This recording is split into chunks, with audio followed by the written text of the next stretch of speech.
The Galactic Academy's gravity calibration hall shimmered like the inside of a star. Layered rings of polished alloy reflected light from hundreds of embedded suns, each beam calculated to maintain the illusion of infinite space.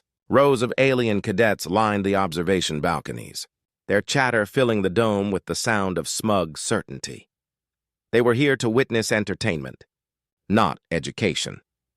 At the center of the chamber stood a narrow platform surrounded by gravity stabilizers, machines that could bend physics itself to any instructor's whim.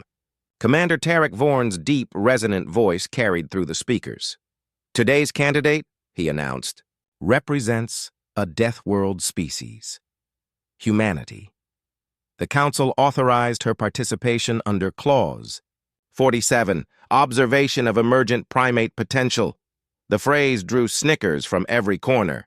From the antechamber, Cadet Evelyn Carter stepped into the light. Her uniform was plain gray, unadorned, her stride measured. She looked small among the towering alien recruits. Crystalline Sylph with translucent limbs, scaled Dravac warriors with ceremonial crests, and three-eyed Yoran tacticians wearing exoskeletal armor. Every eye followed her. Every sneer deepened. "She's smaller than I imagined," a Dravac cadet muttered. "Fragile bones." "She'll liquefy by 7G, another whispered. Vorn didn't silence them. He folded his forearms behind his back, eyes glinting beneath the ridge of his high-gravity-bred skull. "Cadet Carter," he said, "you understand the parameters?" Evelyn's voice was calm, low, precise. "Yes, Commander. Maintain balance through shifting fields. Adapt to control loss without collapse." Her accent, Terran English with clipped vowels, echoed oddly in the chamber. Vorn circled her like a predator. "Your species believes pain builds strength." "It builds endurance," she replied. "Strength comes from control." Murmurs rippled through the audience. Vorn's smile thinned. The chamber lights dimmed. "Let us see what control looks like," Vorn said, pressing a sequence on his wrist console. The gravity field activated with a soft hum. At 2G, most species stood comfortably. At 4G, the air thickened. The floor plates vibrated. Evelyn adjusted her stance subtly, feet apart, knees slightly bent, shoulders loose. The cadets leaned forward, eager. G. Sweat formed on her brow, but her breathing remained steady. Her training had prepared her for this. The Terran centrifuge trials back home had gone higher, but not in open air. The challenge wasn't the weight. It was the instability. Gravity here didn't press evenly. It pulsed, alive, unpredictable. Commander Vorn's voice carried from the control deck. "Still standing? Impressive for an unmodified organism." "I've stood through worse mornings," Evelyn said. The hall laughed. The sound hit her like a wave of contempt, but she didn't look up. She focused on her pulse, on the beat of her breath. G. The metallic grid under her boots began to groan. Her bones felt dense, compressed, her muscles straining. But her mind was steady. In her vision, the field shimmered faintly blue, a haze only humans seemed to perceive when under extreme stress. The old instructors on Earth had called it gravitic synesthesia. She'd learned to listen to it. The aliens didn't notice, but her eyes flickered, gold for half a second, then human again. "Is that fear?" Vorn taunted. "It's concentration." The cadets laughed louder. One banged a fist on the balcony rail. "Show us human evolution!" Vorn smirked and increased the field to 10G. Her body sank an inch into the platform. Every breath now took effort. Her vision trembled. She imagined the centrifuge back home, the drills and vacuum suits, her father's voice in the comms. "Don't fight gravity, Evie. Breathe with it. Let it think it's winning." She inhaled, shallow but measured, and focused on the hum beneath her feet. Gravity wasn't just pressure, it was vibration. A conversation between matter and energy. She listened. The stabilizers flickered. A few cadets frowned. The readouts behind Vorn glitched for half a second, numbers shifting, weight fluctuating, but the commander ignored it. "Still conscious, human?" "Yes, sir." "Then let's end the joke." He turned the dial to 12G. The air screamed. The field groaned. One of the Yoran cadets stumbled back as the observation platform warped slightly under residual force. Evelyn's knees bent, arms loose, spine straight. Her vision tunneled, but her heartbeat was even. The laughter had stopped. Vorn tilted his head.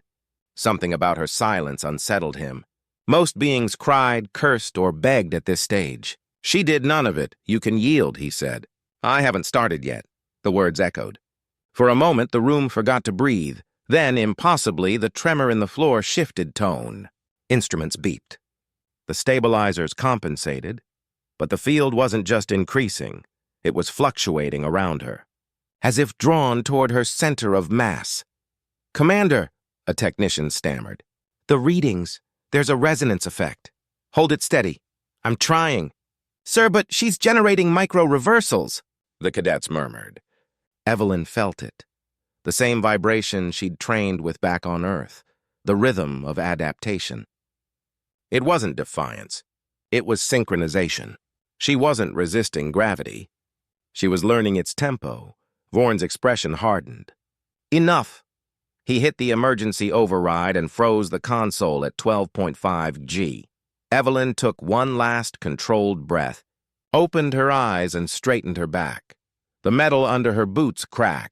Every sound died. Even the hum of the generators paused as the field stabilized again, just under the threshold of fatal pressure. Her hair clung to her skin, breath shallow but even. Vorn leaned forward. "How are you doing this?" She met his gaze. "You said gravity obeys no one." "I just stopped arguing with it." The line cut through the hall like a blade. For the first time, the alien cadets said nothing. The air felt heavier, not from the machines, but from something else, something unquantifiable. Vorn's fingers hovered over the control again, but hesitation flickered across his face. He couldn't decide whether to admire her or destroy her. From the balcony, one Silth cadet whispered, "Is she bending it?" Another replied, "No. It's bending around her." Evelyn didn't move. She simply stood there, breathing in rhythm with the field, her heartbeat syncing with the pulse of the stabilizers. Then Vorn made his decision. 13G, he ordered coldly. The technician protested. "Commander, that's outside Academy safety." "Do it." The field spiked. The floor plate screamed. The lights dimmed. For a fraction of a second, every being in the hall felt their own weight double. Evelyn's body dipped, then steadied. Her fingers flexed, eyes bright under the strain. The field fluctuated wildly. The readouts turned red. "Sir, the generator's feedback loop—" Vorn snarled. "Hold it!" The last thing anyone heard was a single crack, metal bending, not from her body, but from the machinery itself. And then silence. The gravity field stabilized back to normal, humming softly as though ashamed. Evelyn stood motionless, chest heaving once, twice. Then she lifted her gaze toward the commander, requesting debrief. "Sir." The silence held for 5 long seconds before the observation decks erupted, not in laughter this time, but in disbelief. Commander Vorn didn't answer. He looked at the cracked stabilizer ring under her boots and saw something no instrument could measure, control beyond comprehension. He masked it behind a thin smile. "Dismissed, Cadet Carter." Evelyn gave a crisp nod and walked out without looking back. Only when the doors closed did the technicians notice the anomaly. Localized gravitational curvature data forming beneath the human's position, a perfect indentation in space-time, 5 centimeters deep, recorded for exactly 3 seconds.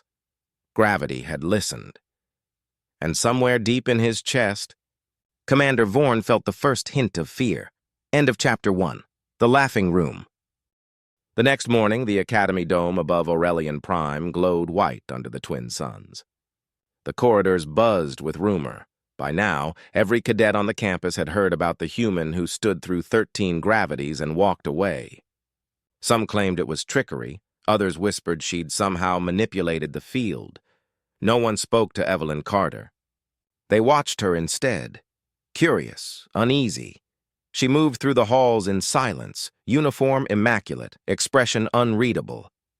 Her body still ached from the trial, but she refused to limp. Pain was feedback, not weakness. As she entered the mess hall, voices dropped. Dozens of alien cadets sat clustered at the long metallic tables. Their armor reflected the pale light, their postures rigid. The laughter from the previous day had vanished, replaced by the brittle quiet of uncertainty.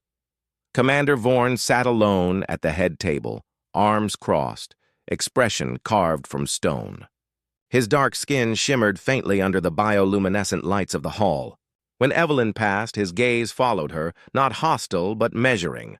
She took a tray, filled it sparsely, nutrient ration, water, caffeine paste, and sat in the far corner. Every instinct told her to stay invisible, but invisibility was impossible here. Her mere presence was noise in the Academy's ordered silence. A Dravak cadet slammed his tray nearby, breaking the quiet. "Tell me, human," he said, his scaled jaw flexing. "Was it true you altered the gravity field?" Evelyn didn't look up. "No." "Then how?" "I adapted." That single word drew snickers from two others at the table. One, a Yoran cadet with triple pupils, leaned in. "You think adaptation is power? That's primitive biology, not control." Evelyn sipped her water. "Then why are you asking how I did it?" The alien's mandibles clicked shut. The tension held for a long second before the Dravak scoffed. "Luck," he muttered. "Deathworld trickery." Evelyn set down her cup and finally met his gaze. "Gravity doesn't care about luck. It cares about rhythm. I just kept my balance." Commander Vorn's voice cut across the hall.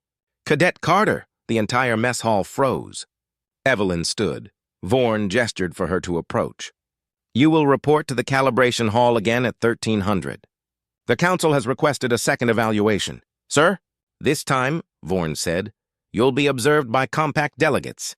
No errors, no malfunctions." Evelyn nodded once. "Understood." As she left the hall, whispers followed. Some pitied her. Others expected a public collapse. Vorn's gaze tracked her until the doors closed behind her. At 1300, the calibration hall was already full. The galleries now contained not just cadets, but instructors and 3 representatives from the Compact Council, their ceremonial robes gleaming like molten silver.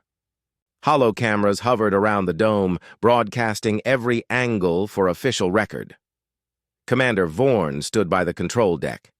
Expression cold and composed, Evelyn entered, boots echoing softly on the polished floor. The gravity platform had been repaired overnight, reinforced, recalibrated, and polished to perfection.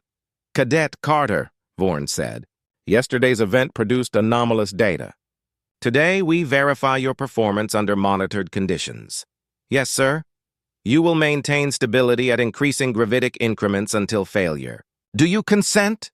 "I do," the counselors whispered among themselves. Vorn's fingers hovered above the console. "Begin sequence." The hum filled the air again, smooth, deep, almost musical. At 3G, her bones felt heavy but manageable. At 5G, the air thickened, each breath deliberate. The cadets leaned forward. They wanted to see the fall. At 7G, the stabilizers thrummed with faint resonance. Evelyn exhaled through her teeth, shifting her weight slightly. She felt the same vibration as before, gentle, rhythmic, like the pulse of a planet. A counselor leaned toward Vorn. "Commander, the field is stable. Why continue this test?" Vorn's jaw tightened. "Because stability can be deceiving." He pushed the field to 9G. The lights flickered. The readouts remained steady, but Evelyn noticed it, an irregular beat in the hum. Something wasn't right. Vorn watched her closely. "Still breathing?" "Still learning," she said quietly. A faint tremor rolled across the chamber floor. A technician frowned at his monitor. "Commander, there's a fluctuation in the field regulators. Compensate." "I'm trying." "It's not the system. It's originating from within the test zone." Evelyn's fingers twitched. She could feel the pulse again, stronger this time. It wasn't malfunction, it was feedback. The field was syncing to her heartbeat, like a mirror learning to reflect too perfectly. "Gee." The first cadet in the gallery leaned back, visibly uncomfortable. The gravitational bleed affected even the upper tiers now. Evelyn's boots pressed half a centimeter into the metallic surface. Her spine felt like iron under pressure, but she didn't fight it.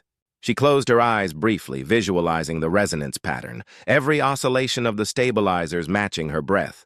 Vorn leaned toward the counselors. Observe human endurance under lethal pressure. No implants. No augmentations.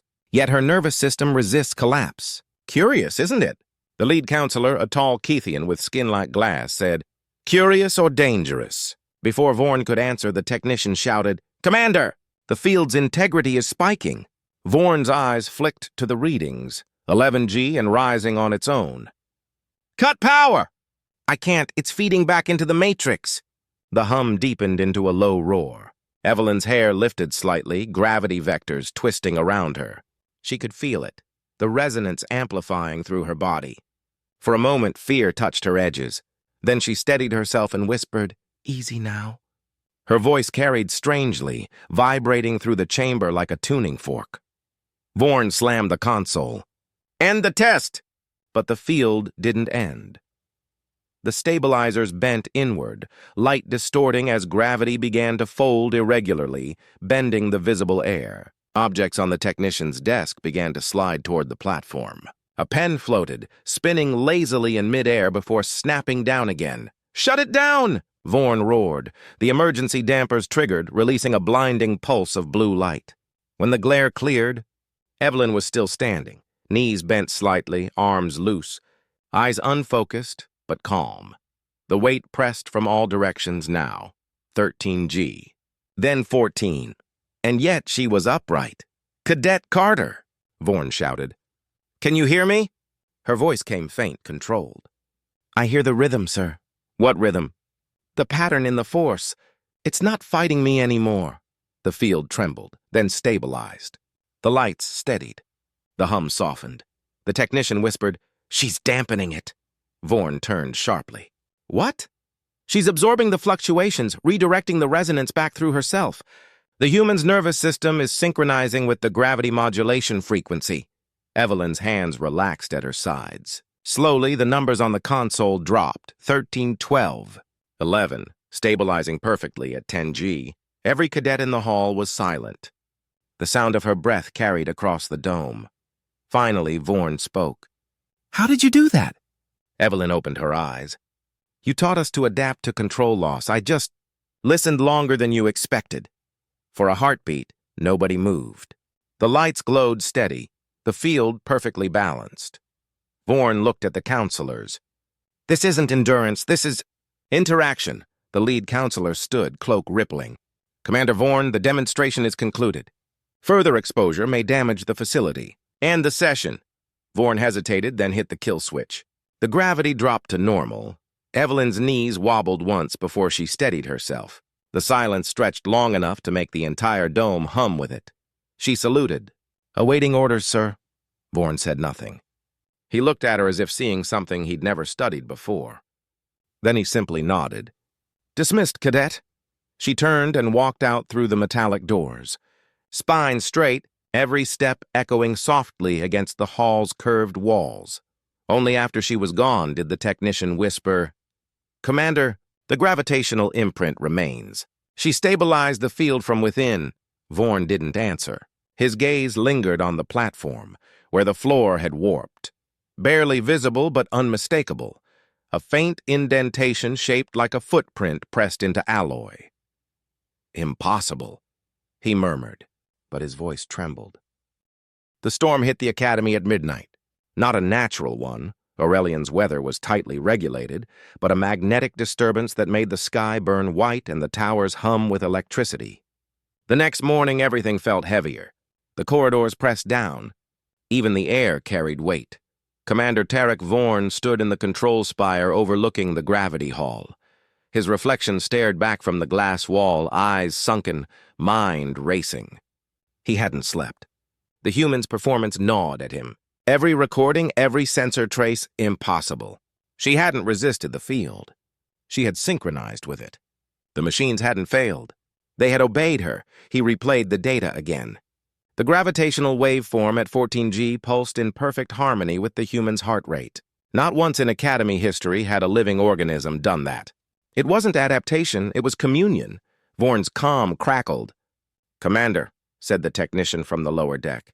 "The council requested a follow-up test. Immediate." His throat tightened. "What parameters?" "Full field calibration. They want to see if she can replicate it under direct supervision. He exhaled slowly. Summon her! The calibration hall was darker this time. The twin suns outside filtered through storm clouds, tinting the dome in violet shadows. Rows of alien cadets lined the galleries again, silent and tense. Even the arrogant Dravak, who had mocked her before, now sat stiff, claws curled tight.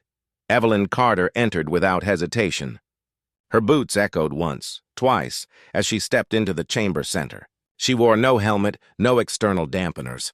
Her face was calm, but her pulse thudded hard under her skin. Vorn met her at the edge of the platform. You understand what's being asked? Yes, Commander. They want proof. Then we'll give them truth. He studied her expression for weakness. There was none. She looked through him, not past him. For the first time, he saw not arrogance, but conviction. Begin when ready, he said. The stabilizers ignited with a deep mechanical hum. 4G, 6G, 9G.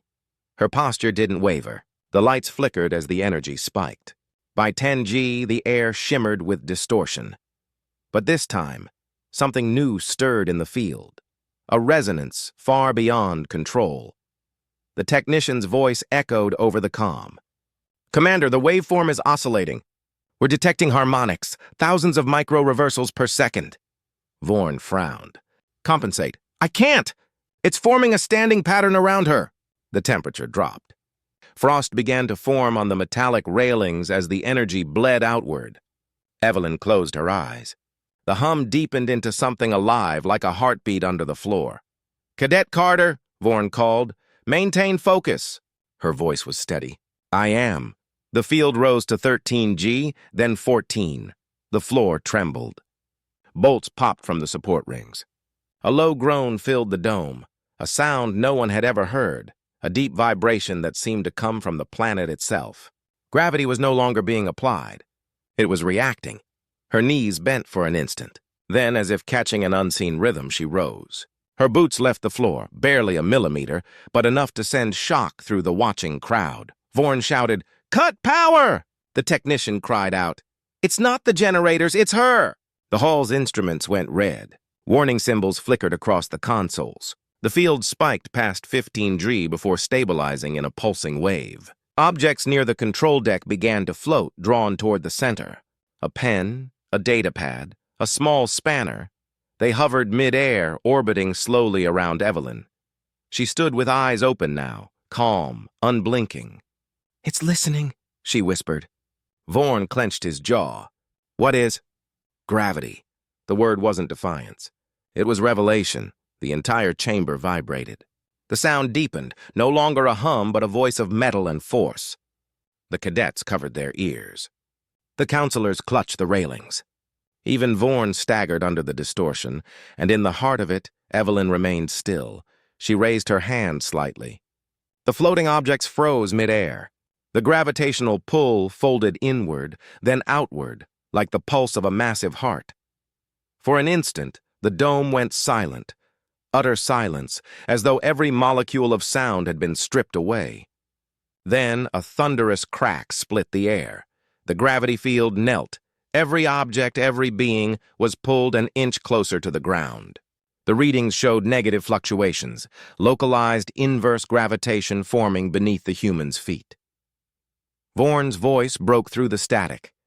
Carter, stop this! She turned her head slightly. I'm not doing it, sir. It's responding. He tried to step forward, but couldn't. The pressure around her thickened, pulling his limbs down like liquid iron. He gasped against the force. Then control it. I am, she said softly.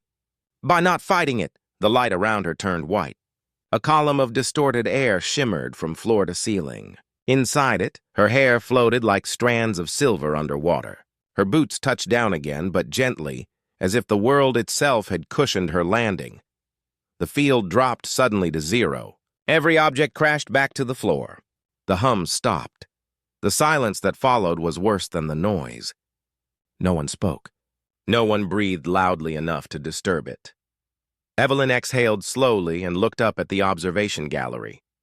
The cadets stared down with something alien in their eyes, no longer mockery, no longer curiosity. It was reverence. Vorn's steps were unsteady as he approached her. "Explain," he demanded. His voice trembled despite his effort to control it. She met his gaze.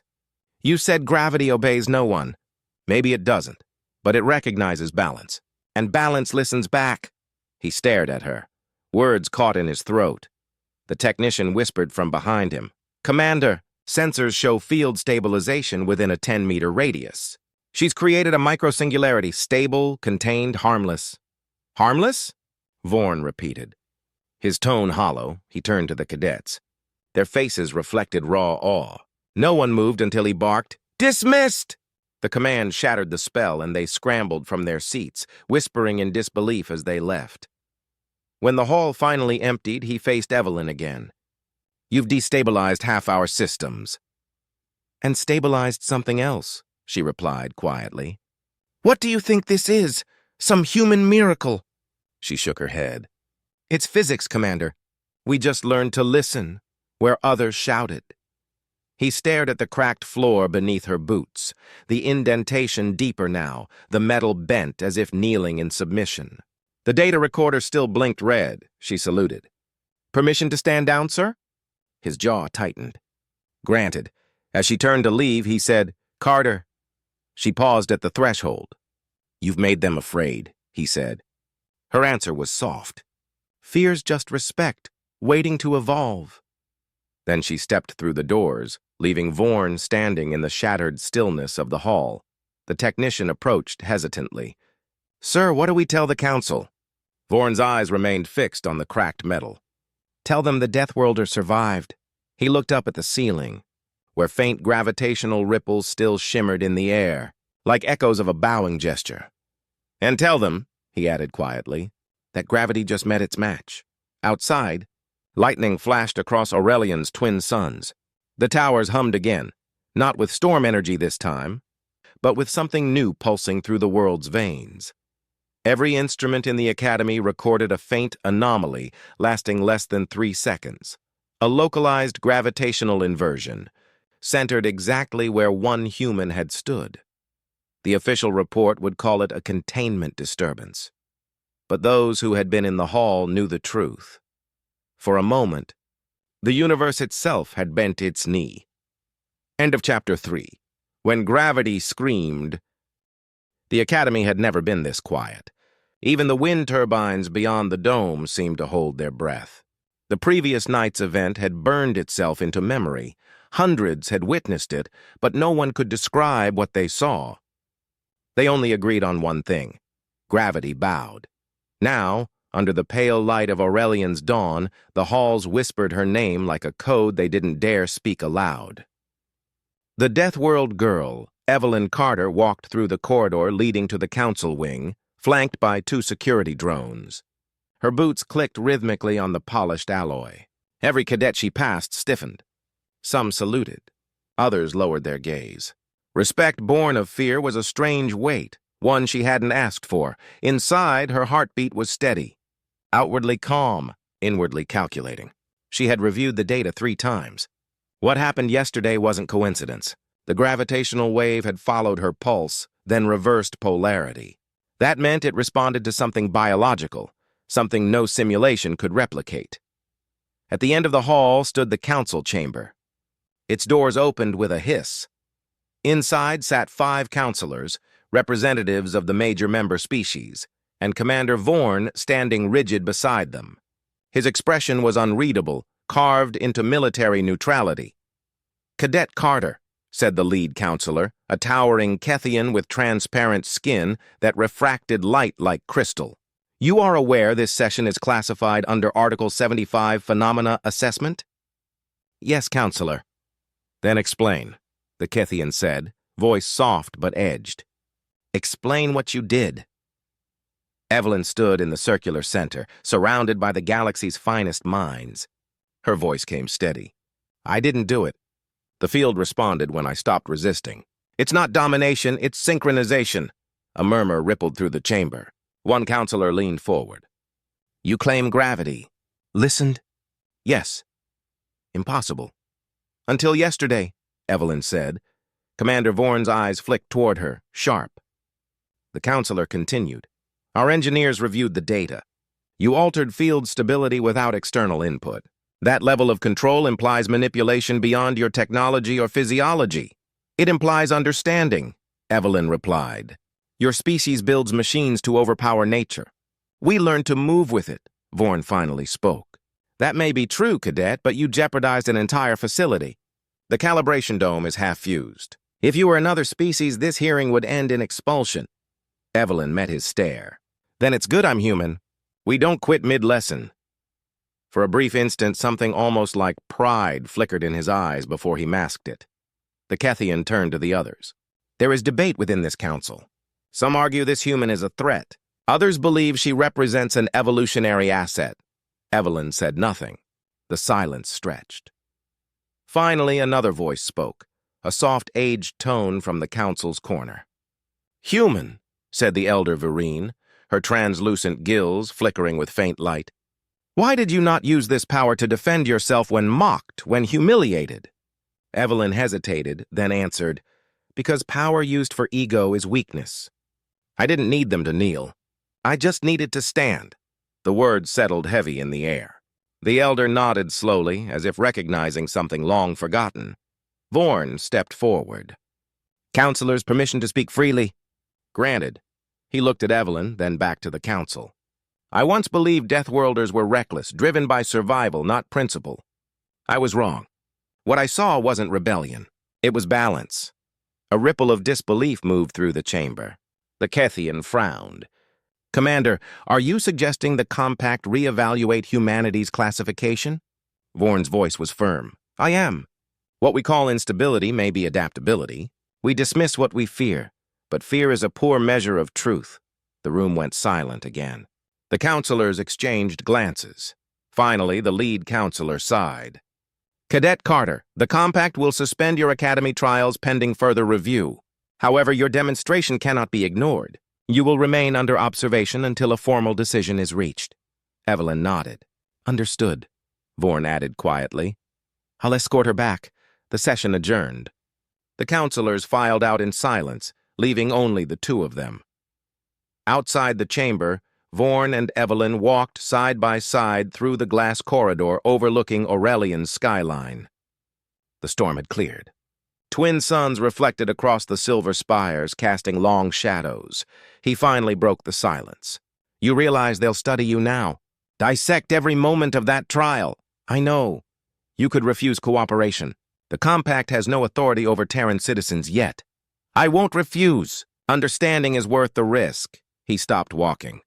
Why? After everything they've done to prove you don't belong? Evelyn looked out over the city. Because belonging doesn't matter. Learning does. For a long moment, he said nothing. Then, quietly, You changed something yesterday. She turned. Gravity? No, he said. Us. A soft hum passed overhead as transport drones streaked through the sky. The reflection of the dome shimmered on the horizon, slightly concave, an imperceptible mark left by the gravitational event. Evelyn noticed it too. It's still bent, she murmured. Yes. Do you think it will fade? Vorn shook his head. Physics doesn't forget. It adjusts. They continued walking until the corridor ended at the observation deck. Below, cadets trained under normal gravity, running, leaping, shouting commands. Yet now, every eye lifted toward the deck when they saw her silhouette. No mockery this time. No laughter. Just quiet acknowledgement. Evelyn watched them for a while. They'll learn faster now. Vorn gave a small smile. Fear's an excellent teacher. Respect's better. He looked at her. You sound like an officer. She almost smiled. I sound like a human. That evening, she returned to her quarters.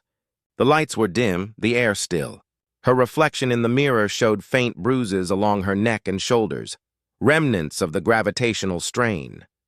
She pressed her hand to the glass. For the first time, she felt not weight, but presence. Her console blinked. An encrypted message waited. From Commander Vorn. Subject, confidential debrief. She opened it. Only one line appeared. You said gravity listens. Tomorrow, the galaxy will too. She stared at it for a long moment, then powered the console down. Outside her window, Aurelian's night stretched wide. The stars shimmered faintly, pulsing in slow rhythm, as if breathing with the same cadence that had filled the calibration dome. Days passed. The council sent formal observers. Data teams scoured every sensor log, but no instrument could fully explain what had happened. Some labeled it a quantum interference pattern. Others called it bioresonant feedback. The cadets, however, called it something else. The kneeling. And though no one spoke it openly, every species began to look at humanity differently. Not as predators or primitives, but as something unpredictable, untamed, and quietly vast. Commander Vorn filed his final report weeks later. The closing line read, "Subject Evelyn Carter demonstrated spontaneous harmonic resonance between gravitational frequencies and human neural rhythm. Recommendation, further study with extreme caution. Observation, for the first time gravity hesitated. Months later, as Evelyn prepared to depart for reassignment, she returned once more to the empty dome. The stabilizers had been rebuilt, the cracks sealed. But when she stepped onto the platform, the sensors flickered faintly, recognition without activation. She placed her hand on the cold metal. "Thank you," she whispered. The floor hummed once, so softly she thought she imagined it. A small smile crossed her face. Then she turned and walked away, leaving the chamber silent once more. From orbit, the dome's curvature shimmered under Aurelian's sunlight. The distortion hadn't vanished. The planet's surface still carried a faint impression, barely measurable, yet unmistakable, like a bow frozen in time. And somewhere beyond human comprehension, the universe remembered the day a Deathworld girl stood still, and the law that governed all matter paused to listen.